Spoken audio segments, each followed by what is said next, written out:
Considérons la vie terrestre de notre Seigneur, en l'observant pendant les 30 ans et ensuite les 3 années et demie. Nous pouvons résumer tout cela en disant « Voici le genre d'homme que Dieu désire ». Dans toute épreuve et difficulté, dans toutes les circonstances adverses, il nous est présenté comme la sorte d'homme que Dieu a l'intention d'avoir, une humanité vraie. Ainsi, non comme une théophanie, une simple visitation passagère de Dieu sous forme d'homme, mais comme un homme, vivant depuis la tendre enfance jusqu'à l'âge mûr de la vie, et se tenant là comme l'approuvé de Dieu. Quelqu'un duquel Dieu pouvait dire « En lui j'ai trouvé mon plaisir ». Matthieu 3, 17, 17, 5. Donnant satisfaction à Dieu en tant qu'homme, dans la vie terrestre, il nous est présenté et placé devant nous. Il montre l'homme que Dieu a l'intention d'avoir, celui que Dieu cherche. Si seulement nous avions des yeux pour voir et l'intelligence pour saisir tout ce qu'il a été en lui-même, et toutes ses lois et ses principes par lesquels il était gouverné. Combien il était différent de tout autre homme, totalement différent. Un mystère pour tous. Au milieu de vous, il y a quelqu'un que vous ne connaissez pas. Jean 1, 26. Ce n'était pas uniquement le fait qu'il était le Fils divin de Dieu, manifesté en chair. Toujours à nouveau, la preuve a été donnée que même en tant qu'homme, il ne pouvait pas le sonder. Ses amis les plus intimes le comprenaient mal, ou n'arrivaient pas à le comprendre. Il y a quelque chose en lui en tant qu'homme qui est différent et inexplicable, mais il est le genre d'homme que Dieu aura.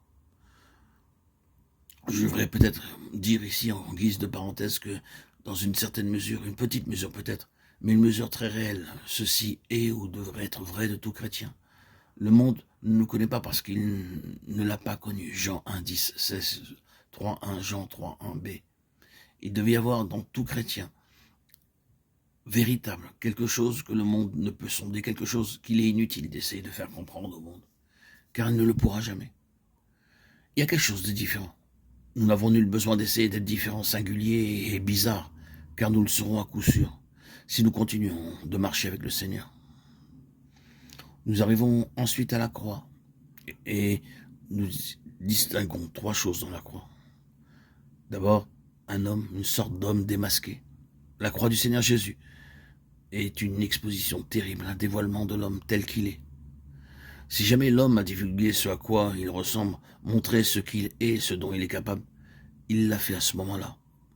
S'il n'a jamais été rendu manifeste que l'homme est vraiment manipulé et poussé par le diable lui-même, que ce dernier a un point d'appui en lui et qu'il ne faut qu'une occasion pour le révéler, cela se produit alors.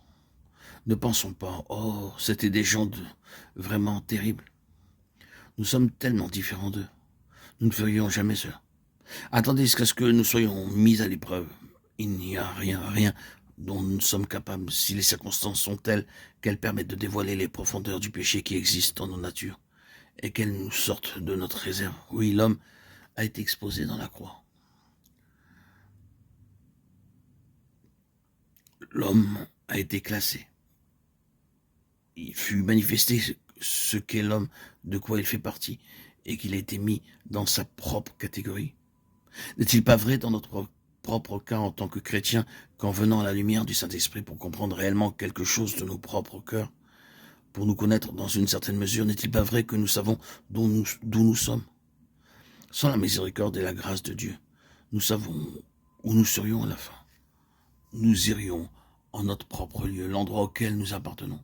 La croix classait l'homme et a montré la place qui était la sienne. La croix a tout placé sous le jugement et la mort, car tous ont péché. Un homme exposé, un homme classé, un homme jugé et ôté, voilà ce qu'est la croix.